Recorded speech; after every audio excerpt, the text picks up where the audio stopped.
자, 어떻게 그 언약궤가 복음을 상징하고 있는 것인가에 대해서 제가 잠깐 설명해드리고 넘어가겠습니다. 전에도 몇 번 설명해드렸지만 다시 한번 복습을 해보죠. 그 언약궤는 어디에 있어요? 지성소 안에 있는 거예요. 그 지성소는 어디에 있는 거죠? 성막, 성전 안에 있는 거죠. 지성소 안에 있는 그 법궤, 그 언약궤는 이 성막이나 성전 전체를 요약하고 있는 거예요. 우리 성막의 구조를 한번 다시 떠올려 보세요. 성막에 들어가면 제일 먼저 등장하는 게 뭐죠? 번제단이죠. 그 번제단에서 점도 없고 흠도 없는 제물이 죄인들 대신에 죽임을 당하고 태워지는 곳이에요. 그 번제단을 지나면 바로 뒤에 뭐가 있어요? 물두멍이 있어요. 지금 머릿속에 잘 그리세요. 성소로 들어가기 위해서는 거기서 수족을 씻어야 돼요. 그리고 성소로 들어가면 왼쪽에 촛대가 있고 오른쪽에 진설병이 놓여있는 떡상이 있고 가운데에 향단이 있어요. 그리고 그 휘장을 열고 들어가면 거기가 지성소인데 그 안에 법궤가 들어가 있는 거예요. 그리고 그 법궤 위를 시은좌, mercy seat, 속죄소라고 부르죠. 거기에서 1년에 한 번 대제사장에 들어가서 피를 뿌리고 그 이스라엘의 죄를 사함을 받는 그런 곳이에요. 이 성막을 머릿속에 잘 그려두시고 이 성막을 우리의 구원을 상징하고 있는 출애굽과 한번 비교해보자 말이죠. 6월절에 애굽의 모든 장자가 죽었죠. 그때에 이스라엘의 장자는 어떻게 살아났습니까? 무죄한 어린 양이 죽고 그 피를 임방과 문설주에 바른 그 집의 장자들만 살아났어요. 그게 번제단이에요. 그리고 나서 이제 물두멍이 있었죠. 이스라엘이 6월절을 지나서 어디로 갑니까? 홍해를 건너는 거예요.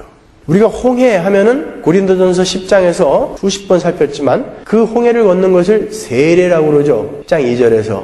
우리 베드로전서 3장 21절 보세요. 그 물두멍의 물이 무엇을 상징하는지. 물은 예수 그리스도의 부활하심으로 말미암아 이제 너희를 구원하는 편이 곧 세례라.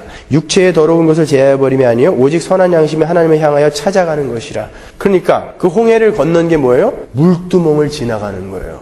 그 다음에 뭐가 있었어요? 성소 안에 촛대, 떡상, 향단. 이스라엘이 광야 40년을 살면서 이스라엘을 끌고 간 게 뭐예요? 불기둥, 구름기둥, 만나라 말이죠. 그리고 휘정을 열고 들어가면 지성소에서 하나님을 만나는 거예요. 거기 어디예요? 가나안이에요. 이 출애굽의 전 과정, 우리의 구속의 전 과정을 성막에다 이렇게 요약해 놓은 거예요. 그러니까 성막, 그 성전을 쫙 보면 아, 하나님의 구원은 이렇게 이루어지는 것이구나. 그렇게 우리가 알 수 있는 거예요. 그럼 지성소 안에 들어있는 그 언약궤, 법궤가 또 어떻게 복음을 요약하고 있는지 제가 살펴드리겠습니다. 법궤는 무엇로 만들죠, 여러분?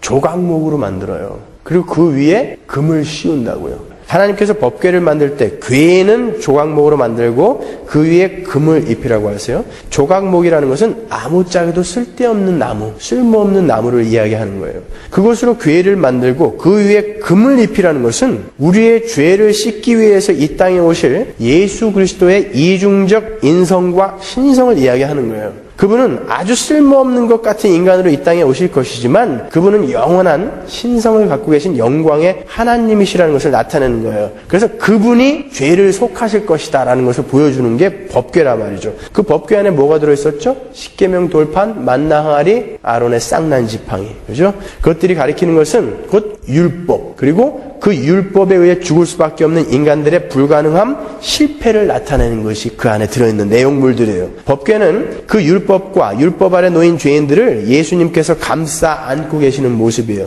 그리고 그 위에 피를 뿌린다는 것은 그 율법과 그 율법 아래 놓인 죄인들을 칼로 찔러서 완전히 죽여버린다는 거예요. 그래서 피가 넘쳐나는 것을 상징하는 거예요. 근데 그들이 죽는 것이 아니라, 율법이 죽는 게 아니라, 율법으로 인해서 그 율법에 의해 정죄돼서 전부 죽어야 할 그 인간들이 죽는 게 아니라 누군가 대신 죽는 거예요. 법궤가 대신 죽는 거죠. 그게 예수라는 거죠. 그리고 그 안에 들어있는 것들이 살아나는 거죠. 예수 그리스도로 인한 구원, 그 복음을 이 법궤 하나가 다 설명하고 있는 거예요.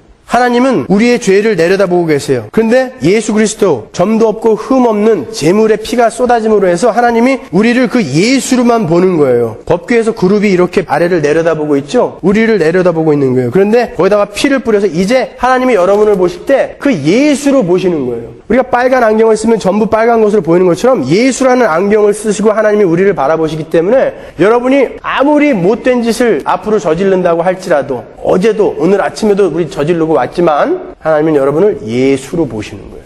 그게 법궤예요. 무죄한 제물인 예수가 죽고 죽어야 할 자들은 구원을 받는 것. 율법이 죽고 그 위에 시은좌에서 은혜가 베풀어지는 것, 바로 예수 그리스도 복음을 요약하고 있는 게 바로 언약궤, 법궤란 말이에요. 그 언약궤가 복음을 상징하고 있는 것인가에 대해서 제가 잠깐 설명해드리고 넘어가겠습니다. 전에도 몇 번 설명해드렸지만 다시 한번 복습을 해보죠. 그 언약궤는 어디에 있어요? 지성소 안에 있는 거예요. 그 지성소는 어디에 있는 거죠? 성막, 성전 안에 있는 거죠. 지성소 안에 있는 그 법궤, 그 언약궤는 이 성막이나 성전 전체를 요약하고 있는 거예요. 우리 성막의 구조를 한번 다시 떠올려 보세요. 성막에 들어가면 제일 먼저 등장하는 게 뭐죠? 번제단이죠. 그 번제단에서 점도 없고 흠도 없는 제물이 죄인들 대신에 죽임을 당하고 태워지는 곳이에요. 그 번제단을 지나면 바로 뒤에 뭐가 있어요? 물두멍이 있어요. 지금 머릿속에 잘 그리세요. 성소로 들어가기 위해서는 거기서 수족을 씻어야 돼요. 그리고 성소로 들어가면 왼쪽에 촛대가 있고 오른쪽에 진설병이 놓여있는 떡상이 있고 가운데에 향단이 있어요.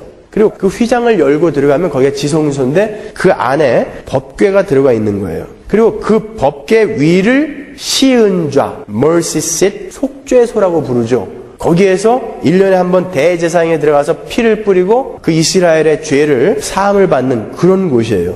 이 성막을 머릿속에 잘 그려두시고 이 성막을 우리의 구원을 상징하고 있는 출애굽과 한번 비교해보자 말이죠. 6월절에 애굽의 모든 장자가 죽었죠. 그때에 이스라엘의 장자는 어떻게 살아났습니까? 무죄한 어린 양이 죽고 그 피를 임방과 문설주에 바른 그 집의 장자들만 살아났어요. 그게 번제단이에요. 그리고 나서 이제 물두멍이 있었죠. 이스라엘이 6월절을 지나서 어디로 갑니까? 홍해를 건너는 거예요. 우리가 홍해 하면은 고린도전서 10장에서 수십 번 살폈지만 그 홍해를 걷는 것을 세례라고 그러죠. 10장 2절에서. 우리 베드로전서 3장 21절 보세요. 그 물두멍의 물이 무엇을 상징하는지. 물은 예수 그리스도의 부활하심으로 말미암아 이제 너희를 구원하는 편이 곧 세례라. 육체의 더러운 것을 제하여버림이 아니요 오직 선한 양심이 하나님을 향하여 찾아가는 것이라. 그러니까 그 홍해를 건넌 게 뭐예요? 물두멍을 지나가는 거예요. 그 다음에 뭐가 있었어요? 성소 안에 촛대, 떡상, 향단. 이스라엘이 광야 40년을 살면서 이스라엘을 끌고 간 게 뭐예요? 불기둥, 구름기둥, 만나라 말이죠. 그리고 휘장을 열고 들어가면 지성소에서 하나님을 만나는 거예요. 거기 어디예요? 가나안이에요. 이 출애굽의 전 과정, 우리의 구속의 전 과정을 성막에다 이렇게 요약해 놓은 거예요. 그러니까 성막, 그 성전을 쫙 보면 아, 하나님의 구원은 이렇게 이루어지는 것이구나. 그렇게 우리가 알 수 있는 거예요. 그럼 지성소 안에 들어있는 그 언약궤, 법궤가 또 어떻게 복음을 요약하고 있는지 제가 살펴드리겠습니다. 법궤는 무엇로 만들죠, 여러분? 조각목으로 만들어요. 그리고 그 위에 금을 씌운다고요. 하나님께서 법궤를 만들 때 궤는 조각목으로 만들고 그 위에 금을 입히라고 하세요. 조각목이라는 것은 아무짝에도 쓸데없는 나무, 쓸모없는 나무를 이야기하는 거예요.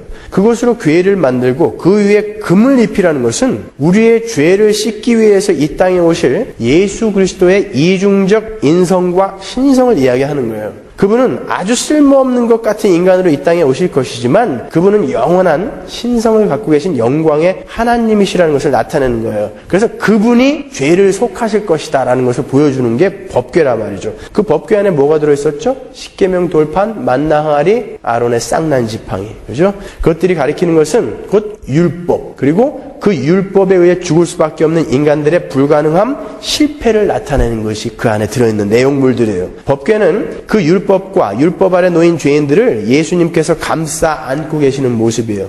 그리고 그 위에 피를 뿌린다는 것은 그 율법과 그 율법 아래 놓인 죄인들을 칼로 찔러서 완전히 죽여버린다는 거예요. 그래서 피가 넘쳐나는 것을 상징하는 거예요. 근데 그들이 죽는 것이 아니라 율법이 죽는 게 아니라 율법으로 인해서 그 율법에 의해 정죄돼서 전부 죽어야 할 그 인간들이 죽는 게 아니라 누군가 대신 죽는 거예요. 법궤가 대신 죽는 거죠. 그게 예수라는 거죠. 그리고 그 안에 들어있는 것들이 살아나는 거죠. 예수 그리스도로 인한 구원, 그 복음을 이 법궤 하나가 다 설명하고 있는 거예요.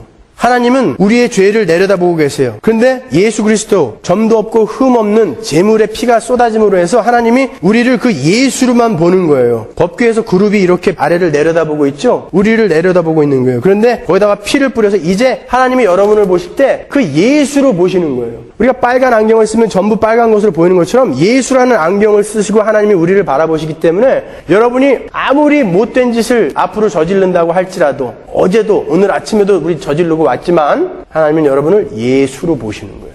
그게 법궤예요. 무죄한 제물인 예수가 죽고 죽어야 할 자들은 구원을 받는 것. 율법이 죽고 그 위에 시은좌에서 은혜가 베풀어지는 것. 바로 예수 그리스도 복음을 요약하고 있는 게 바로 언약궤, 법궤란 말이에요.